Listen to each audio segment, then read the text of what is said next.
আসসালামু আলাইকুম। এই যে টাঙ্গাইলে দিলদুয়ার হাজিল হাকিনুন পুটিয়াজানি বাজারে যে বিশাল একটি চুরির ঘটনা ঘটে গেছে।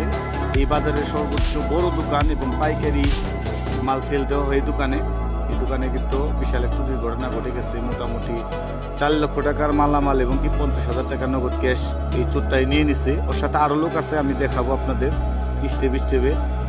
তো ও কিন্তু এখানে পিছনের বেড়া কেটে ঢুকছে স্টোর রুমে, যেখানে মালামাল রাখা হয় এখানে ঢুকছে। ঢুকার পর যে মেন দোকান এখানে ঢুকার জন্য এখানে আরেকটা বেড়া কাটতেছে। ওর হাতে যে প্লাসটা আছে খুবই ধারালো, এটা ও রেখে গেছে। আমরা আপনাদের দেখানোর চেষ্টা করবো। এখানে টিন কিন্তু কাটতেছে, কাটার পরে এইখান দিয়ে ঢোকারও চেষ্টা করবো।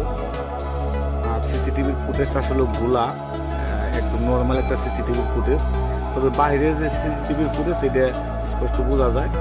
তো এখান দিয়েও যখন না পারছে, এই যে দোকানের ভিতরে কিন্তু ঢুকে গেছে, আমি কাইটা দিছি।